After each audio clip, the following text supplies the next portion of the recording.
Hello everyone and welcome to the Training in My Life podcast episode 91. This week, how are you doing? Yes, this week the podcast is all about how are you doing in your life? How am I doing in my life? Whether we're living our life well or just living it. Sometimes we're just too busy doing the routine, everyday things that we don't make time for enjoying things as well. Because enjoying things makes life worth living. Take, for example, this is just a small one, but on a Sunday morning, when I get up, I go walk to a small shop, and on my way, I pass through Squirrel Park. I don't have to pass through Squirrel Park, I can walk along the road, but instead I do this little detour to this park that runs the same route but along the side of the road, and within seconds of walking inside it, although the traffic is still there on the road, it feels distant and the sound is dulled, and what I hear the most is the birds tweeting, which is wonderful. And I completely feel relaxed within seconds just because I can hear those birds and it's the morning and the sunlight is sort of shimmering through the trees, and then as I walk further along I'll come across squirrels, which is why I call it Squirrel Park, although that's not what it's really called.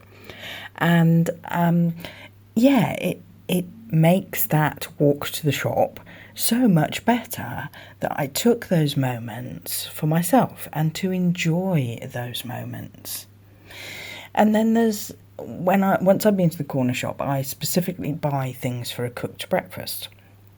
Now, sometimes when I come home and I cook stuff up, I don't actually eat that cooked breakfast. I think, I'll just put that in a tub and have it for a couple of evening meals, or I'll just put it in small tubs and take a few for lunch with me and divide it all up. And then I don't have a special Sunday breakfast. And I really love a special Sunday breakfast.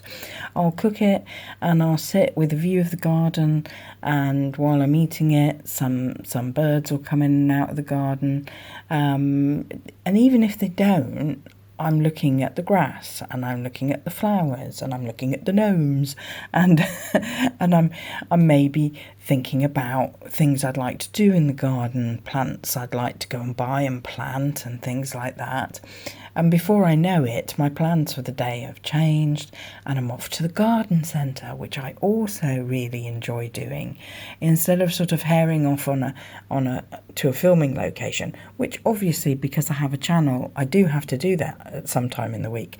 But today, Sunday, sometimes I give myself the benefit of doing things just for me, just that I know I'll enjoy, so that by the end of the day, that was a lived well day, something where I've enjoyed my life. And I read recently that you can feel stuck in life if you follow the same routine. And indeed, on my way to work, I have certain parts of that journey where I walk a longer route, and I walk along the same route every day. And I was reading that if you take a different route, or if on your way home you do a little detour so that you're going somewhere you don't normally go on your way home, it's really good for your brain. It sort of activates it, and instead of in sort of automatic mode doing the same old journey or the same old walk, it goes, ooh, we're going somewhere different. Let's look all the way around and absorb the information, and it sort of brightens the day for your brain and wakes it up a bit. And I thought, I'll have to start doing that. And I do find when I do it, you can feel that. You can feel yourself trying to look all the way round and identify things. And even if it's just a plain street, you'll look at the buildings and think, oh, I like what they've done with the front of that house, or I don't like it. Or you'll look in people's gardens and think, oh, that's clever, they've planted that in something different, like a teapot, and it looks really nice hanging up. And you're absorbing all this information, even though the change in what you're doing isn't very big. It doesn't have to be huge to make a life well lived. And then, of course, there's always the fact that we don't give ourselves enough time just for us to stop and just sit and relax, close your eyes, let your mind drift. That's something that I find personally is very good if I have a problem I'm trying to solve and can't see my way through it. Sometimes to just stop and just completely relax and sort of clear your mind, the answers come. And that's because your mind is so busy with things that sometimes it just doesn't have the space to solve that problem. And sometimes it happens and sometimes it doesn't. I've found previously, if I've lost something, I mean, who hasn't put something somewhere to keep it safe in their house and then can't remember for the life of them where they put it? I've had that happen before, and I've tried that process of just closing your eyes and clearing your mind and just breathing, just relaxing, not particularly thinking of anything. And then I, in that situation, I will think of where did I last have that, and somehow in my mind comes through the actions of holding that object and putting it somewhere, and then I can remember and I can find it. It once happened with a passport, which was, you see there, the problem was my mind was panicking and saying, well, if you don't find it before you go on holiday, and I know it's months away, but what if you can't find it, and you'll have to get a replacement and you'll have to go through all that hassle and that money and blah, blah, blah. My mind wouldn't let go of that. And because it wouldn't let go of that, I couldn't fathom out where I'd put it. And it took me a few times of doing that relaxing thing and clearing my mind and just saying, where did I last have it? But then it came to me and I found it. And I was super pleased with that. But at the same time, it gave me a way of finding things and it doesn't always work, but thank goodness it worked on something that was so important. I hope that you're remembering to live your life well, that you're remembering to give yourself times. You know, ladies, sometimes you don't allow yourself times for relaxing with a face pack for 15 minutes or doing your nails. With the summer, with the summer just around the corner, I am wearing sandals when I'm at work at the moment. And I'm making sure on a Sunday evening I put nail polish on my toes, and that's a little time for me when I'm like, oh, what shall I choose? Now, to be fair, there isn't a row of bottles. Well, there is, but the row is mostly the same colour and one that's blue.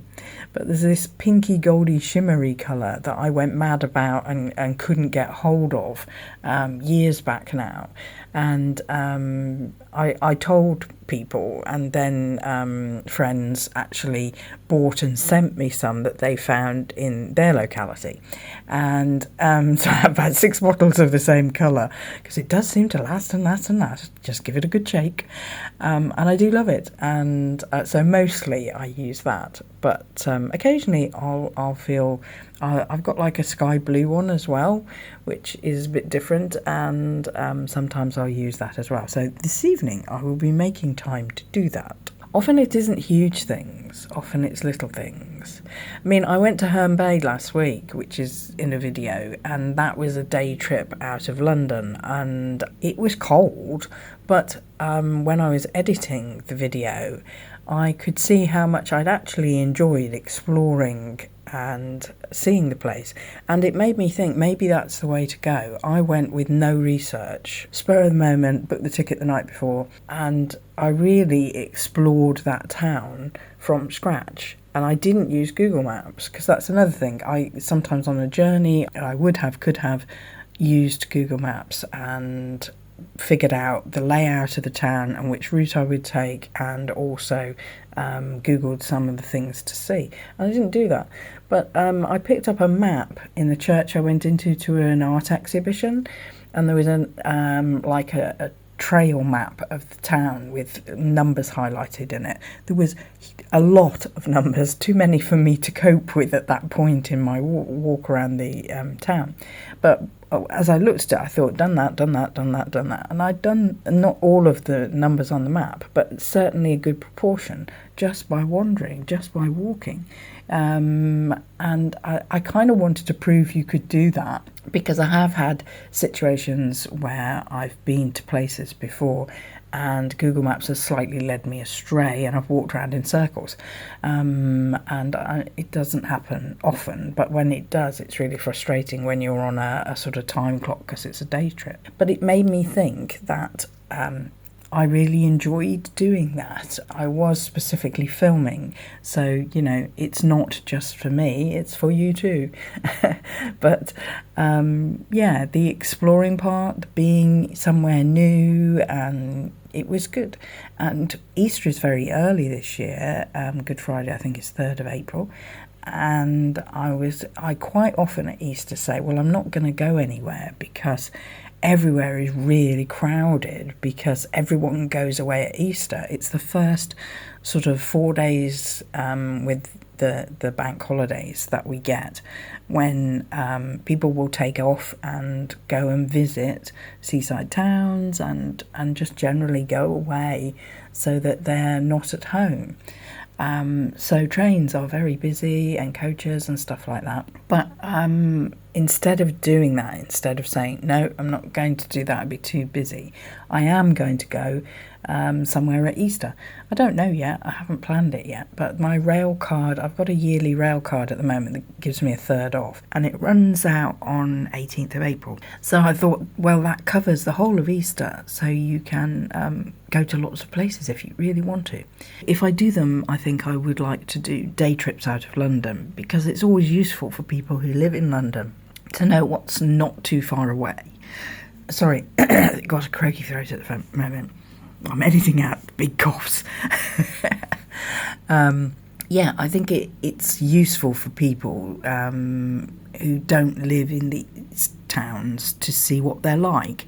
I've been to Rye, I've been to Bognor Regis, I've been to Brighton, and now I've been to Herne Bay.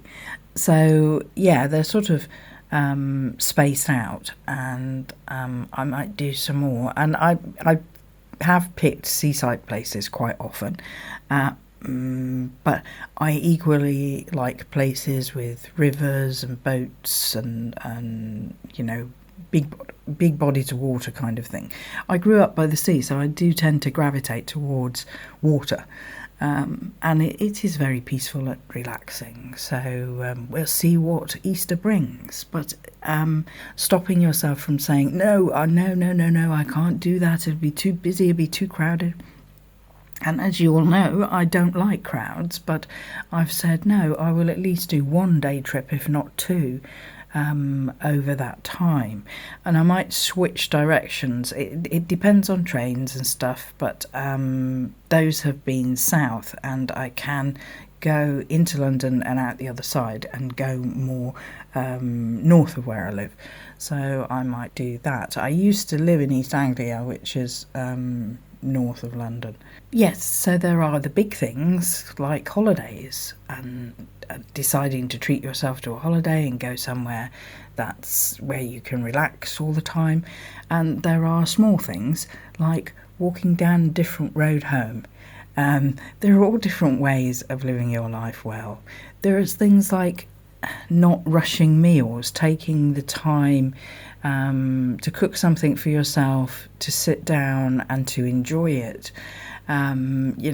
savour the taste of something, enjoy the time you have to relax and actually eat the meal. I had years of sort of eating on the go and grabbing something from a sandwich shop and eating as I'm walking and stuff like that. So I particularly appreciate it if I sit down and eat a meal. And sometimes with friends as well, you don't make time for them. You'll get invited to something, or someone say, well, we must meet up, and then you just let it slide, and you get busy with life. And then you don't make the time, you don't create the time to socialise and see people. And then they just stop asking. So that's another thing for living your life well. So that when I say, how are you doing? You say, great, terrific, I'm living my life well. Thank you for listening to this podcast. If you enjoyed it, please like, comment, subscribe, share with a friend, and come back next time. Bye for now.